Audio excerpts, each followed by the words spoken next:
ایک دن ان کا نعرہ نہ لگا یہ تو پتہ چل جائے گا، بڑی بڑی باتیں بولنے والے ہم لوگ، لیکن وہ حضرت نوح علیہ السلام 950 سال چوراہے پہ کھڑے ہو کر کے انہوں نے ایک لکڑی کا اسٹول بنا لیا تھا، چوراہے پہ اسٹول پہ کھڑے ہو جاتے تھے، کوئی نہیں ان کا نعرہ لگاتا تھا، کوئی ان کا ناظم استقبال کرنے والا نہیں تھا، کوئی انہیں دعوت کھلانے والا نہیں تھا، کوئی انہیں چائے انڈے یا کوئی مرغا وغیرہ کھلانے والا نہیں تھا، کوئی انہیں نذرانہ دینے والا نہیں تھا، مگر وہ چلتے ہوئے لوگوں کو روک روک کر کے کہا کرتے تھے، کہتے تھے لوگوں ذرا اللہ اور رسول کی باتیں سن لو، لوگوں ذرا اللہ کی باتیں سن لو، لوگوں ذرا حلال باتیں سن لو، کوئی نذرانہ نہیں ملتا تھا، صبح سے شام تک چوراہے پر کھڑے ہو کر کے لوگوں سے تبلیغ کیا کرتے تھے، تقریر کیا کرتے تھے، لوگ ان کو پتھر مارا کرتے تھے، کبھی ان کا سر پھٹ جاتا تھا، کبھی ان کے ہاتھ ٹوٹ جایا کرتے تھے، لیکن جب شام کو آتے تھے گھر میں آتے تھے خون میں ہوا کرتے تھے، گھر میں آتے تھے کبھی سر پھٹا ہوا ہوتا تھا، گھر میں آتے تھے کبھی ہاتھ ٹوٹا ہوا ہوتا تھا، گھر میں آتے تھے بڑی تکلیف میں ہوتے تھے، گھر میں آ کر کے بستر پہ لیٹا نہیں کرتے تھے، گھر میں آ کر کے آرام نہیں کیا کرتے تھے، گھر میں آ کر کے چٹائی بچھایا کرتے تھے، اور چٹائی بچھا کر کے اللہ کی بارگاہ میں سجدہ کرتے تھے اور کہتے تھے مولا تو مجھے معاف کر دینا، اے اللہ معاف کر دینا، تو نے جو زندگی دی ہے مولا میں اس زندگی کا حق ادا نہیں کر پایا ہوں، اے اللہ جو تو نے مجھے سانسیں دی ہے میں اس سانس کا حق ادا نہیں کر پایا ہوں، اے اللہ تو مجھے معاف کر دینا، مولا تو نے مجھے یہ ہاتھ دیے ہیں میں ان کا حق ادا نہیں کر پایا، یہ آنکھیں دی ہیں ان کا حق ادا نہیں کر پایا، یہ زبان دی ہے ان کا حق ادا نہیں کر پایا، اے اللہ تو مجھے معاف کر دے۔ آج کا یہ نمازی نہیں تھا، وہ نبی تھے، نبی آج کا ہمارا جیسا مولانا نہیں تھا، وہ نبی تھے، نبی جن کو اللہ نے نبوت کے لیے خاص کیا، مخصوص کیا، وہ نبی تھے، لیکن جانتے ہیں آپ شام کو آ کر کے یہ ہوا کرتا تھا۔ آج تو اللہ کا شکر ہے کمیٹی والے مبارک بات کے لائق ہیں، اسٹیج لگاتے ہیں، پنڈال لگاتے ہیں، ہمیں نذرانہ بھی دیتے ہیں، نعرہ بھی لگاتے ہیں، پھر بھی اتنے لوگ مل جاتے ہیں، مگر سنو پیارے ایک دن حضرت نوح علیہ السلام تفسیر میں آتا ہے، ذرا اٹھا کر کے دیکھنا، حضرت نوح علیہ السلام اسٹول پہ کھڑے ہوئے لوگوں کے سامنے تقریر کر رہے تھے، لوگ پتھر مار رہے تھے، عورتیں اپنا چہرہ ڈھک کے نکل جاتی تھی، کہتی تھی کہ یہ منحوس چہرے والا ہے، معاذ اللہ نبی کے بارے میں کیسے جملے بولے جاتے تھے کہ ہم اس شخص کا چہرہ دیکھ لیتے ہیں تو ہمارا کام بگڑ جاتا ہے، ہم اس شخص کو دیکھ لیتے ہیں ہمارا ہوتا ہوا کام خراب ہو جاتا ہے، مگر تمہیں کیا معلوم ہے وہ اللہ کے مقدس نبی تھے۔ ایک دن ایک کتا آ جاتا ہے، ارے کوئی انسان نہیں بلکہ کتا آتا ہے، وہ کتے کے بارے میں نے پڑھا ہے، وہ کتا کیسا تھا ذرا سنو، کتا ایسا تھا اس کے جسم پہ کھجلی ہو گئی تھی، اس کے جسم جو تھا کھجلی آیا ہو گیا تھا، کہیں کہیں سڑنے لگا تھا، کہیں کہیں کیڑے پڑنے لگے تھے، لوگ اس کے جسم سے بدبو آنے لگی تھی، مگر لوگ اس کتے کی طرف کو نہیں دیکھا کرتے تھے، نظر پڑ جائے تو تھوک دیا کرتے تھے، نظر پڑ جائے تو آنکھیں پھیر لیا کرتے تھے، نظر پڑ جائے تو بچ کے نکلا کرتے تھے۔ وہ کتا کہتا تھا مولا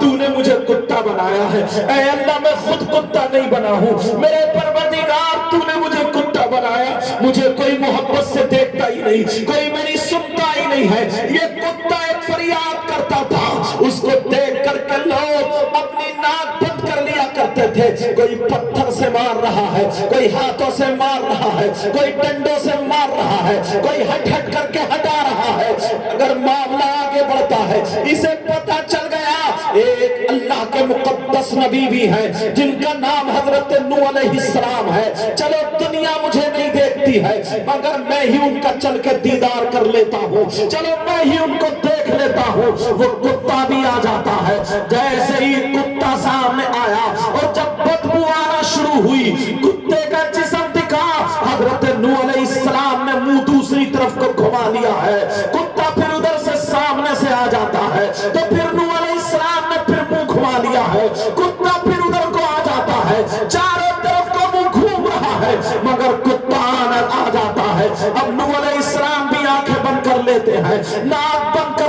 ہے. اب وہ کتا رو پڑتا ہے اور رونے کے بعد کہتا ہے مولا مولا مولا مجھے صرف انسانوں والی زبان دے دے. میں تیرے نبی سے 2 باتیں کرنا چاہتا ہوں. میں تیرے مقدس نبی سے 2 باتیں بولنا چاہتا ہوں. اے اللہ تو مجھے بس زبان دے دے, 2 منٹ کے لیے زبان دے دے. اب وہ کتا دعائیں کر رہا ہے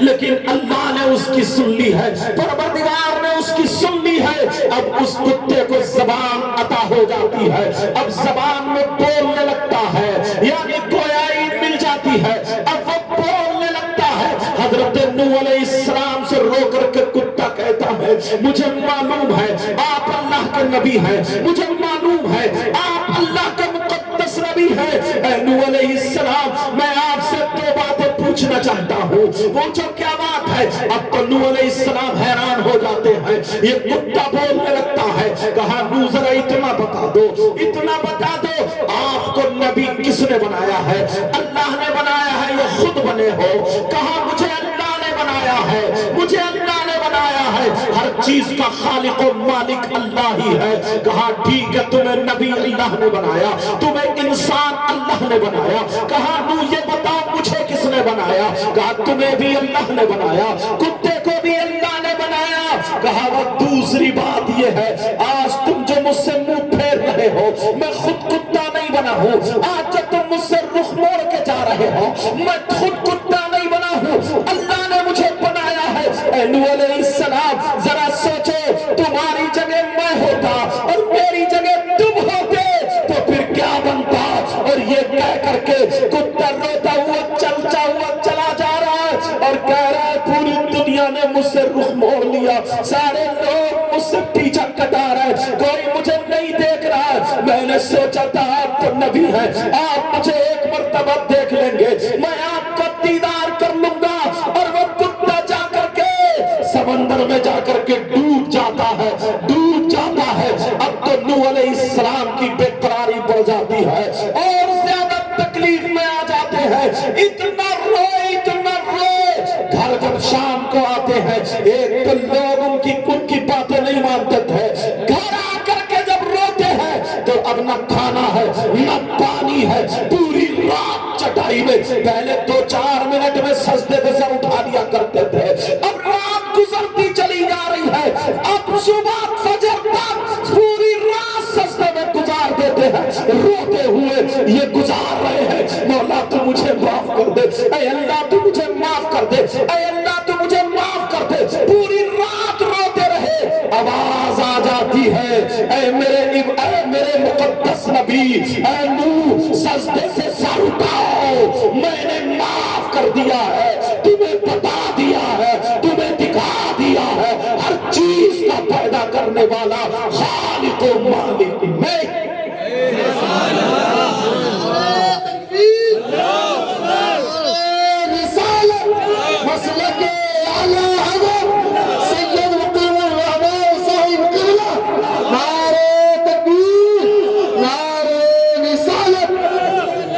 یہ سارے علماء بیٹھے ہیں ماشاءاللہ, قاری نعیم صاحب قبلہ بھی آ رہے ہیں, اللہ برکتیں عطا فرمائے, اللہ برکتیں عطا فرمائے. یہ سارے علماء جب میں رہتا تھا حفاظ و قرہ تو ملاقاتیں ہوتی تھی, لیکن توجہ ذرا 2-4 باتیں سن لینا پیارے, ذرا دل کا درد ذرا سن لینا, توجہ رکھنا. وہ دن تھا, وہ زمانہ تھا, وہ وقت تھا, وہ تو نبی تھے, کوئی آج کا ہم جیسا کوئی مولانا نہیں تھا. ہم تو تمہارا شکر ادا کرتے ہیں کہ اچھے اچھے اتنے لوگ بیٹھے ہیں, اتنی رات تک بیٹھے ہیں. ان کمیٹی والوں کا بھی شکر رہتا ہے, کیوں؟ اس لیے آج ہمیں پنڈال بنایا ملتا ہے, کرسی رکھی ہوئی ملتی ہے, لیکن ذرا سی بات پر ہم ایٹھ جاتے ہیں. لیکن توجہ رکھنا, اب میں جو بتانے کے لیے جا رہا ہوں, کیونکہ آج یہ اشتہار آپ دیکھ رہے ہیں, یہاں پر لکھا ہوا ہے اصلاح معاشرہ و تحفظ ایمان کانفرنس. بولے لکھا ہوا نہیں لکھا ہوا ہے؟ اصلاح معاشرہ کا مطلب کیا ہے وہ میں تمہیں بتا دوں. اصلاح معاشرہ کا مطلب یہ ہوتا ہے ہمارے سماج کے اندر, ہماری قوم کے اندر, ہم لوگوں کے اندر, ہمارے کلچر کے اندر, ہمارے ماحول کے اندر اندر جو بگاڑ ہو چکا ہے، جو خرابیاں ہو چکی ہے، جو بیکار چیزیں آ گئی ہے، جو غلط رسمیں آ گئی ہے، غلط حرکتیں ہم کرنے لگے ہیں، ان سے ہم توبہ کر لیں، ان سے ہم باز آ جائیں، ان کو چھوڑ کر کے ہم ان کی اصلاح کر لیں، ان کو اچھا کر لیں، ان کو سدھار لیں، یہی مطلب ہوتا ہے۔ اب اسی کے تعلق سے قرآن کی آیت پڑھنے لگا ہوں، بہت پہلے میں نے یہ آیت پڑھی تھی مگر آج پھر پڑھنے کے لیے جا رہا ہوں، ذرا صلی پیارے۔ اللہ فرماتا ہے، قرآن مقدس کی یہ آیت کریمہ ہے، میرا مولا فرماتا ہے یا ایھا الذین آمنوا قوا انفسکم واہلیکم نارا، اے ایمان والو اپنے آپ کو اور اپنے گھر والوں کو جہنم کی آگ سے بچاؤ۔ یہ اللہ نے آپ کو حکم دیا ہے، اے ایمان والو اپنے آپ کو اور اپنے گھر والوں کو جہنم کی آگ سے بچاؤ۔ تمہارے گھر والوں میں تمہارے بیٹے ہیں، تمہارے گھر والوں میں تمہاری بیٹیاں ہیں، تمہاری بیوی ہے، لیکن میں انہی دو کو نشانہ بنا کے چلوں گا۔ ہمارے گھروں میں آج ہمارے بیٹے اور ہماری بیٹیاں ہیں، ذرا توجہ رکھنا پیارے، یہ باپ اپنی ذمہ داری نہیں نبھا رہا ہے۔ اللہ نے فرمایا اے ایمان والو اپنے آپ کو اور اپنے گھر والوں کو جہنم کی آگ سے بچاؤ، مگر اتنا آزاد کر دیا ہے، بیٹوں کو اتنا آزاد چھوڑ دیا ہے، بیٹوں کو اتنا فری کر دیا ہے، اب چاہے تو وہ نشہ کرنے لگے، اب چاہے تو وہ شراب پینے لگے، اب چاہے تو وہ جوا کھیلنے لگے، اب چاہے تو وہ سٹا کھیلنے لگے، اب چاہے تو وہ کسی کی بہن بیٹی کو تکنے لگے، اب چاہے تو وہ محلے میں ڈاکہ ڈالنے لگے، چوری کرنے لگے، اس میں کھانے لگے، اور سگریٹ میں نشہ رکھ کر کے پینے لگے۔ ہماری قوم کے بچے آج نشے میں 25% عادی ہو گئے ہیں، یہ جھومتا ہوا چل رہا ہے، شراب کے نام پر بیئر پی رہا ہے، شراب کے نام پر بیئر کے نام پر شراب پی جا رہی ہے۔ لیکن ذرا توجہ رکھنا، لڑکے تو لڑکے، آج ہم نے لڑکیاں بھی اتنی آزاد چھوڑ دی ہے، آج ہم نے لڑکیاں بھی اتنی آوارہ بنا دی ہے، آج ہم نے لڑکیاں بھی اتنی ان کی رسی ڈھیلی کر دی ہے۔ اگر اسکول جا رہی ہے تو اس باپ کو یہ پتا نہیں ہے کہ میری بیٹی اسکول جا رہی ہے، یا موبائل ساتھ میں لے کر کے کسی لڑکے کے موٹر سائیکل پہ بیٹھ کے جا رہی ہے، اس باپ کو یہ پتا نہیں ہے میری بیٹی اسکول جا رہی ہے، یا چاؤمین یا موموز یا پتاشے یا یہ تمام چیزیں کھانے کے لیے مارکیٹ سے باہر جایا کرتی ہے، یہاں تک کہ آزادی پھیل جاتی ہے۔ آج نہ جانے کتنی، ابھی میں 3 روز پہلے رانچی میں تھا، وہاں میری تقریر تھی، مگر سنو جب میں نے یہ بیان کیا تو مجھے وہاں پتا چلا وہاں کی لڑکیاں، مسلمانوں کی بیٹیاں ہندوؤں کے ساتھ میں بھاگ جاتی ہیں۔ نہ جانے کتنی غیر مسلم لڑکیاں ایسی ہیں، مسلم لڑکیاں ایسی ہیں جو غیر مسلم لڑکوں سے ٹچ ہو چکی ہیں، اور نہ جانے کتنی غیر مسلم لڑکیاں بھی ایسی ہیں جو مسلم لڑکوں سے ٹچ ہو جاتی ہیں۔ یہاں اس اسٹیج سے یہ بھی تمہیں پیغام دے دوں، اسلام تمہیں ہرگز اجازت نہیں دیتا ہے کہ تم اپنی بیٹی کی عزت کرو، کسی غیر مسلم بیٹی کی عزت لوٹو، اسلام اجازت نہیں دیتا ہے کسی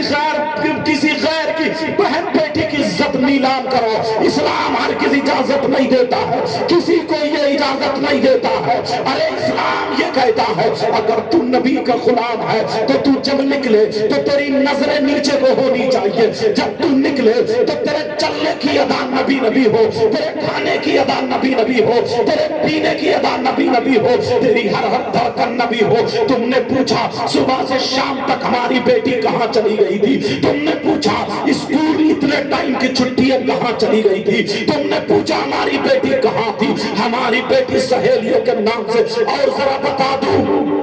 ابھی یہ جنوری گزری ہے، اللہ اللہ مسلمانوں شرم آنی چاہیے، ڈوب جانا چاہیے، ایک مرتبہ گریبان میں جھانک کے دیکھو